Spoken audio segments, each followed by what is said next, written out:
Hello, my name is Anthony Hall, and in this tutorial we're going to be carrying on with the Demon Slayer sword that we created. And what I'm going to do is just make sure before we take it to layout that I've assigned all the surfaces and if there's anything else I need to tweak before I send it through. So one thing that I did start to do is on the handle, and I'll show you at the top here, I just add the rounder tool to the edges of each one of these so it's not so sharp. So what you simply do is you go to making sure you're on the edge tool, each part, and just select the edges that go round. And if you look at the bottom, look, you've got 6 and you've got 6. Just always make sure you've done that, just in case you accidentally select one of these back ones. Then you go to rounder, click on numerical, and it brings up the numerical, and based on how big you've made your sword is where you just need to put in the settings and stuff and play around with. I've just got 4 and 5 mil to get this, and then spacebar and / to drop it, and then you're on to the kind of the next one, and then you can repeat this by just going all the way around again. So I'm holding shift, I'm just going all the way around. Got 6 selected, rounder, numerical, same settings, shut it, spacebar /. So you literally do that to each one on each side. So I'm going to zip through that and stop the video and restart when I've got it, and then we'll go on to the next bit that I'm going to do. Okay, so I've rounded all the little ends for the red bits on both sides. So next bit, work our way down. So we'll leave the top as it is. I've just forgot that last one, so let's just what's it about roughly? So let's go down. So we could try it on here because you've got these. I don't like how sharp these edges are, so let's just see if the rounder will do it. So select a polygon that make up this, and because I make up this part, and because I know it's all of the same texture, if you go to selections, select entire surface, you get this. Let's zoom in a bit, and we're just looking for a little bit of roundness on this rather than so sharp. So let's go to multiply, rounder, numerical. It seems to be trying to do it, but let's reduce it down to 2 by 3, and let's have a look. Let's just drop and deselect, so spacebar /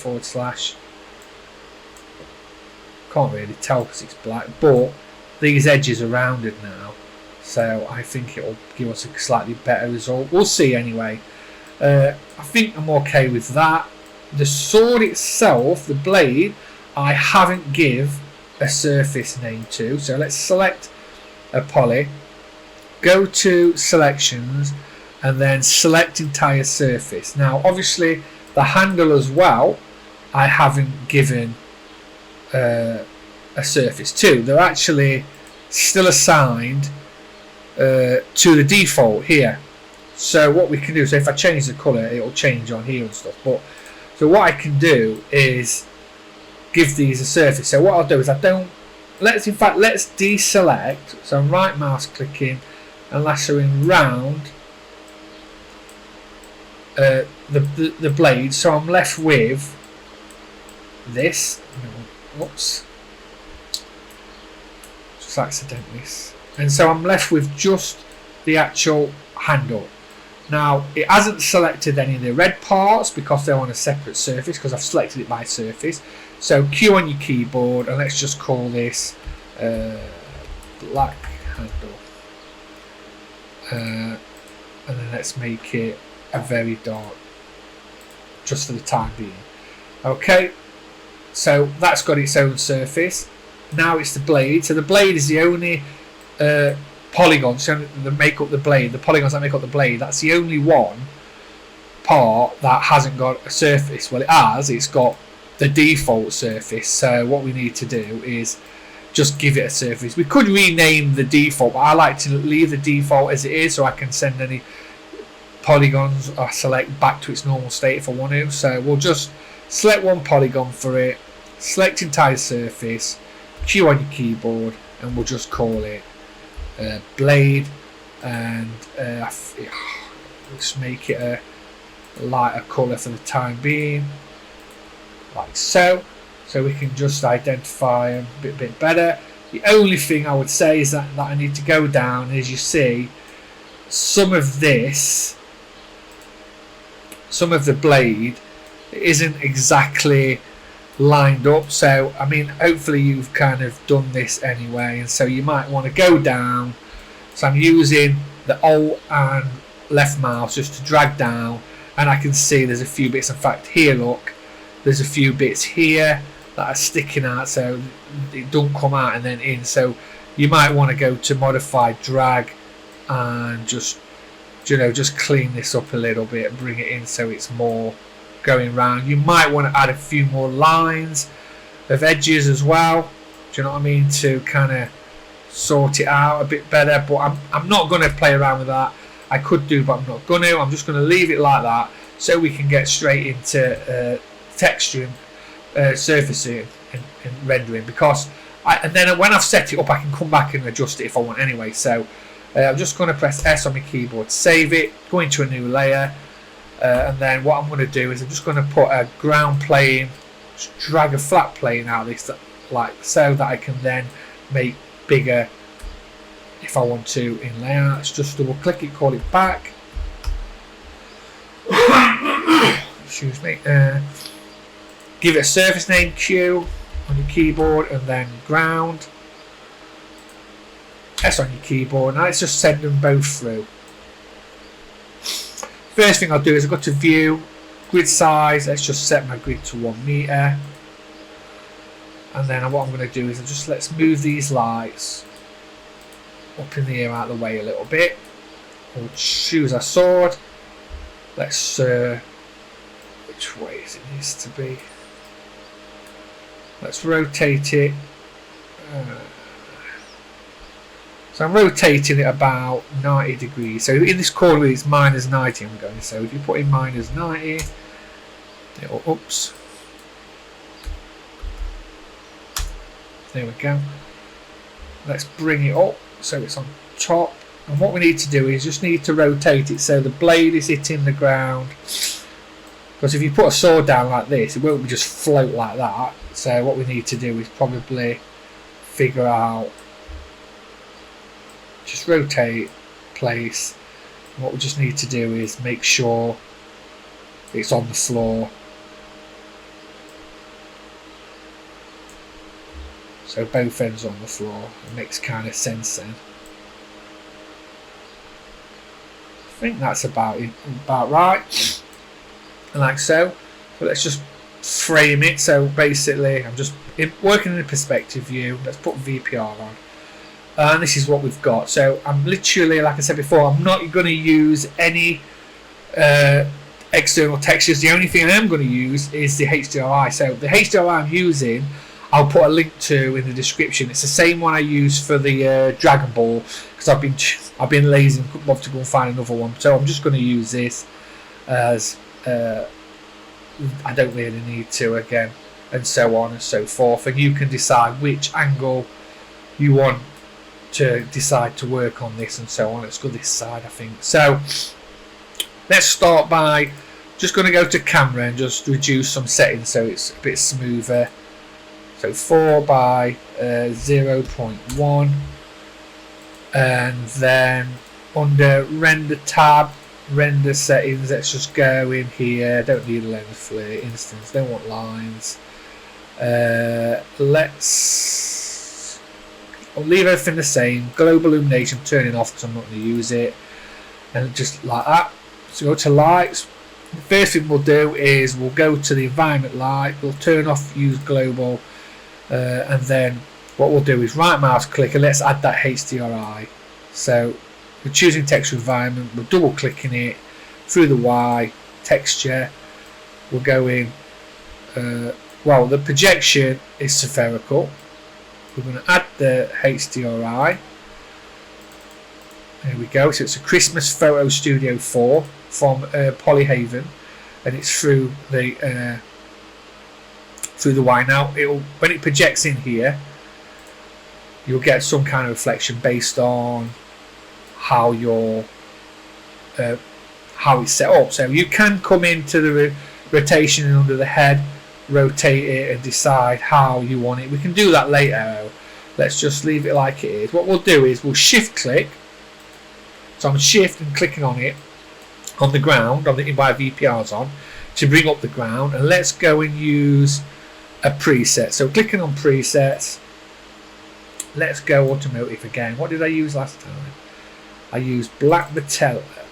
So on the Dragon, we did a Dragon Ball tutorial, and I used this preset, which is quite reflective. But what we did is we came in and turned the spec down, and then turned up the roughness to spread the light out, so you get this more of this kind of ground. We'll stick with that for the time being. We can always change it. Let's shift click on the top bit here. Look, this bit here. So this and this are all attached to the silver bits. So for silver bits, let's just go in. Well, we'll stick with, see what some of these do. So we'll silver metallics, double click that, and that's added like metallic bit to it, which looks alright. I think this is the same, is it? Yeah. But again, you can come in here and you can scatter if you want the actual specularity, turn it down and play around with it, and so on and so forth. My suggestion is, you know how on this bit here it's not quite showing you that quite nice reflection, it's because you need to go, we'll nip back into modelling a bit, and we'll just give a roundness to these sharp edges, because when it's flat like this it doesn't work quite as good. But we'll go back to that. The sword blade itself, let's just add let's just add this matte black, see what that looks like. That looks alright, I can live with that. And again, with this kind of with this bit here, look, we could just add the same thing. Let's have a look under metal. We've got that looks black, but it says rusty. I don't really want, but it isn't too, as long as it's not major rusty, it looks okay. So there's not a lot of textures on here. So the other bit is the handle. So, and the handle and the red bit. So with the red bits, let's shift click on them. Let's see what we've got. So I know these are material kind of base, but what we've got here, we've got leather, we've got fabric, velvet. Let's double click velvet. So it's made in purple and the red. So let's just go and change the colour to red. And I think we'll just leave it like that for this. You can play around with it if you want. Shift click on the handle. For the handle, let's go in and see what else we've got. There's different colours.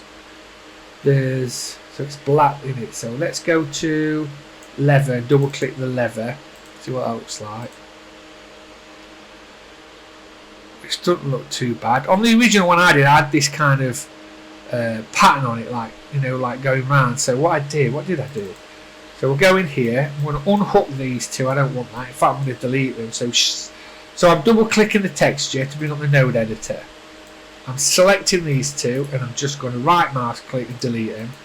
And then under 2D textures, look for 2D planks. Double click that, and you get this. Now pull this bump into the bump, like so. And this is where you'll start getting some nice, interesting textures and stuff that you can use. Look, straight away I quite like that.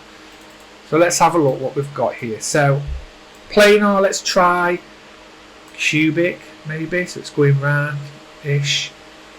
Where it says UV tower, let's see what happens if we put 4 in each of them. Not sure. Let's rotate it 90 degrees in the bank as well. In fact, let's put that back to 1. So I'm sticking back to 1 here. We've got the width here. These are a bit like, what all this is, you know, you get planks on the floor if you want to fake like wood planks and stuff. Just a note that kind of helps with stuff like that. It's just a matter of playing around with it and trying to understand what works best. So let's put something like 0.4. So 0.4 in each one of these to make the actual pattern smaller. So okay, let's increase the actual mortar shape as well.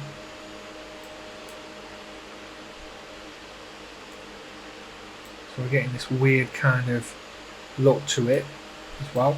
I mean, on the original, I mean, we could just pull it in and you'll get this, so it shows you better what it looks like, getting the indents and stuff and the change. So then you can come back here and you can then say to yourself, well, actually, let's put that back to 0. I mean, if you play around with these, you'll know which way they're kind of turning. So if you're not sure,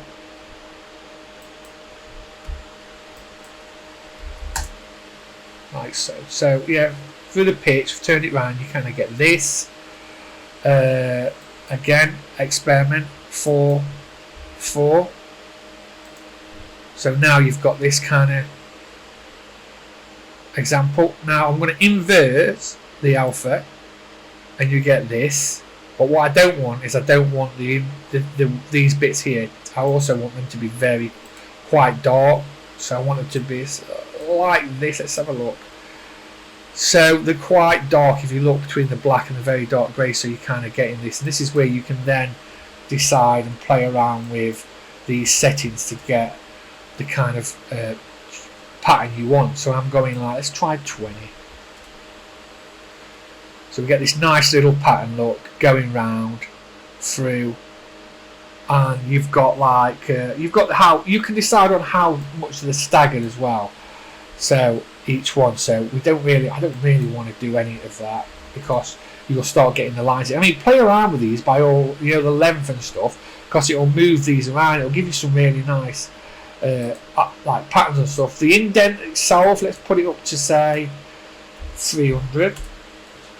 But also, if we go back to here on the actual bump itself, let's put 300 in there, see what happens. And as you see, look, it's looking like it's pushing them in a bit more, so you're getting this nice kind of shape to your handle and stuff.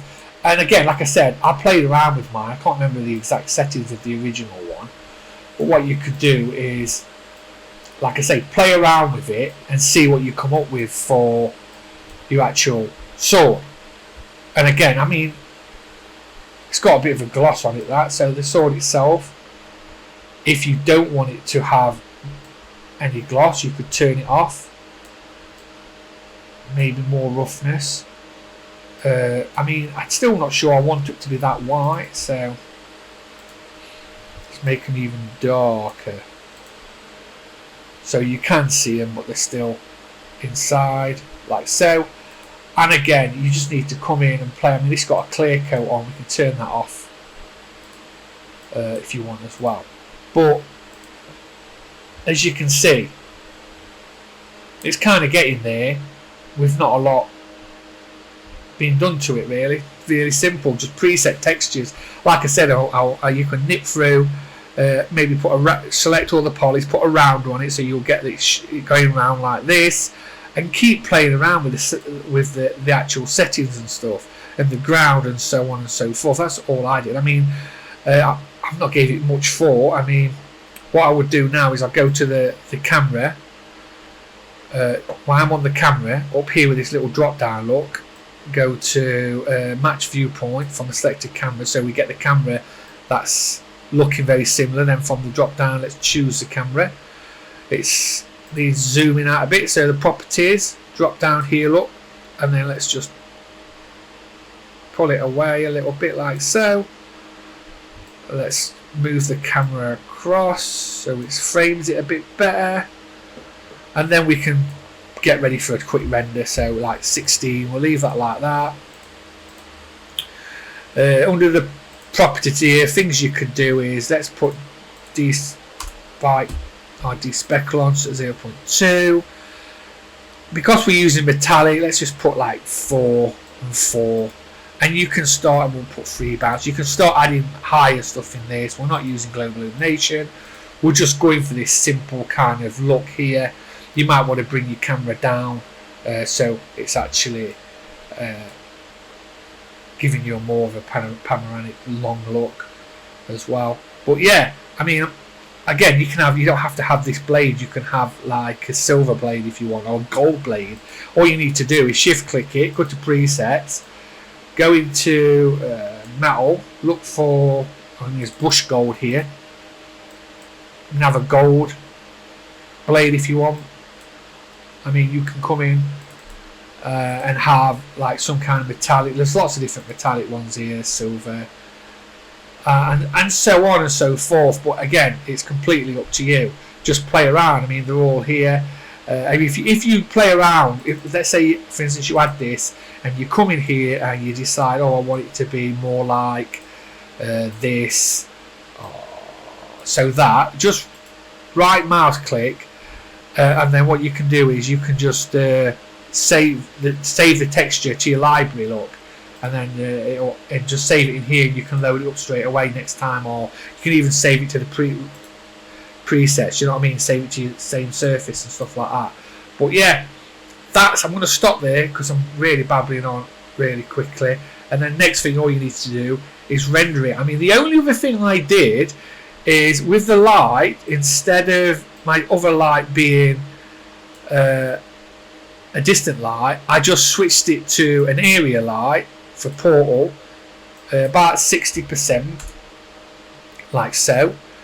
And then I just moved it into a position where I kind of wanted it to be. Do you know what I mean? And then you can, I think I made it bigger as well actually. So size, do you know what I mean? Make it a bit bigger. Place it where you want. I mean, that looks quite nice, like a big metal bit, kind of shiny bit. Let's have a look at the light view, and then we can just rotate and then move it to wherever you kind of want. Maybe there.